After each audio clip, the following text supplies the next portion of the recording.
Good afternoon. We're glad to welcome you to the 15th lesson of our free marathon Remove Back Pain. And today's lesson is about working around the muscles of the hip joint. This work from the lateral line, and every often this particular muscle group is weak. We have a habit, for example, to bring our knees together or cross our legs. So we have a prevalent load on the adductor muscle group, which means that the abductor antagonist muscle group will not cope with their task. And this group is very, very important in terms of support stabilization of the air, sacral joint, and directly the pelvis itself. First of all, we lie on our back. We take a deeper breath. Exhale. Feel the sensation of your own body. Feel the back of the head, shoulders, shoulder blades, arms, chest, lower back, buttocks, and feel the length, the sensation of contact of the legs. Note if your back of the thighs is in contact with the floor. Feel the heels, through the heels, the position of the feet, and feel your imprint. There is a difference between the right and left halves. Imagine how much space you now occupy in space, and for the first movement, we bend our legs at the knees, heels at the level of the ischial tubercles. Slowly perform the first movement, bend in the lower back, look at the knees and relax. Contract the abdominal muscles, look at the eyebrows and relax. Let's check how well are we able to stabilize the pelvis. So we contracted the abdominal muscles, keep them flat. Slowly raise tear off the right foot from the floor, the leg at 90 degrees. While exhaling, we hold the left, lower the left and lower the right and relax. Do the same for the other side. Reduced the abdominal muscles. The pelvis is more stable. We slowly tear it off. We keep the left leg stable on the exhale. We tear it off the right leg. We lower it on the exhale, holding the abdominal muscles, the right one, and lower it slowly. The left one is very good, and now our task is to feel the work that we need to do according to lateral surface. For this, we lie on one side. I hope that you don't forget to do exercises for the transverse abdominal muscle. And now, comfortable position. Either your arms are bent or your arm is straight, whichever is more convenient for you. We bend our legs 90 degrees so that we can see our toes. And now our task is to put our hand on the pelvic bones, on the ilium, slightly increase the shoulder down towards the pelvis. The elbow looks at the ceiling, and we make the next movement due to the muscles of the body. Due to the oblique muscles, we gently mix the pelvis forward and slowly move it back. And we feel how our hip changed position, and due to the fact that we perform this movement of the pelvis gently forward and backward, and now moving backward, we slowly open it, raise the knee up and lower it smoothly down, and slide slightly forward one more time. Gently open the knee upward, the pelvis moves back, we lower the knee down and slide forward. Very good. But now we will fix the pelvis and lift our knee up without moving the pelvis, which means we will turn on the muscles around the hip joint. We have a support on the rib. We gently raise the knee to the ceiling, the pelvis doesn't move, and smoothly lower it down. Work balance between the diverting and leading groups. Slowly raise the knee to the ceiling and gently lower it down.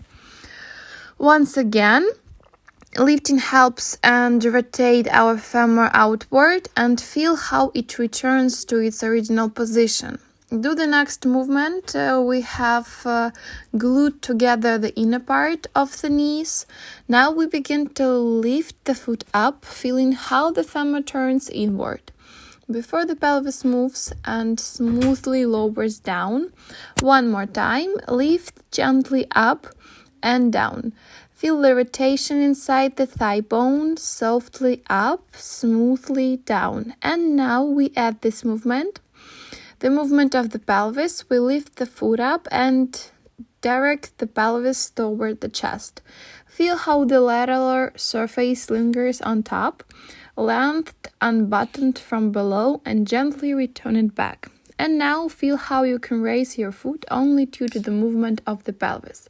Slowly pull up the pelvis and lower it down. One more time. Gently pull the pelvis and lower it down. It is important for us to understand that we perform the movement not at the expense of our back, but at the expense of the muscles around the hip joints. Very often we don't work at the expense of the muscles, so it's important that they are strong. And now we turn on our back and compare our feelings. Right and left buttock, leg, length contact, right and left waist, rib cage. Feel how the groove sensations have changed, and we will perform exactly the same movements for the other side. Turn on one side. Either our hand will be in contact with the palm of the hand on the floor, or find a comfortable position for yourself at 90 degrees. Legs are bent at the knees. We see our toes. We put our hand on the pelvis. The elbow is on the ceiling. The shoulder is taken down toward the pelvis, and movement from the pelvis, we twist the pelvis. The hip is shifted forward. We pull the pelvis back. The thigh moves back. Again, back and forth. Again, back and forth. And now we will make the following movements when we move the pelvis back. We begin to slowly open, raise the knee towards the ceiling. We gently lower it down. Remember the smooth movements and move the pelvis forward. The knee goes forward. We begin to move the pelvis back, open the knee and go down. Slide smoothly forward. One more time. Slowly up and down. And now we fix the pelvis. We lean on the edge of the foot, slightly and slowly raise our knee to the ceiling. This is an isolated work of the hip. There is no assistant in the form of the lower back, in the form of the oblique muscles, in the form of square.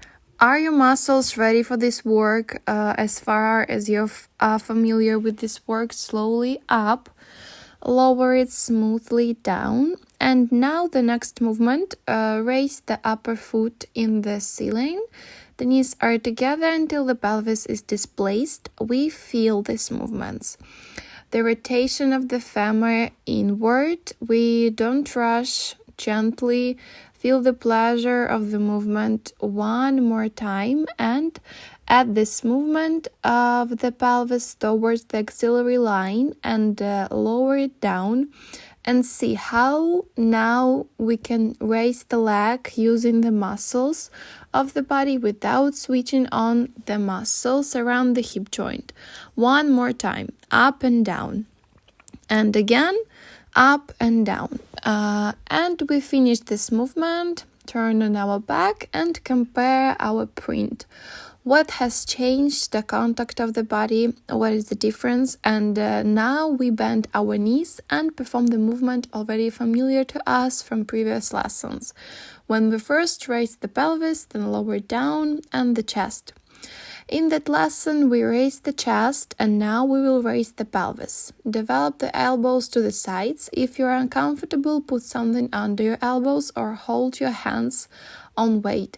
We gently begin to contract the abdominal muscle, slowly tear off the sacrum, slowly tear off the lower back. We reach the middle parts, that is, to the lower part of the angle of the shoulder blades, and from this position our chin goes to the chest and the pelvis begins to connect. The elbows recover to meet each other, the shoulders down towards the pelvis or the vertebra behind the vertebra. We begin to go down, keeping the stomach flat very well.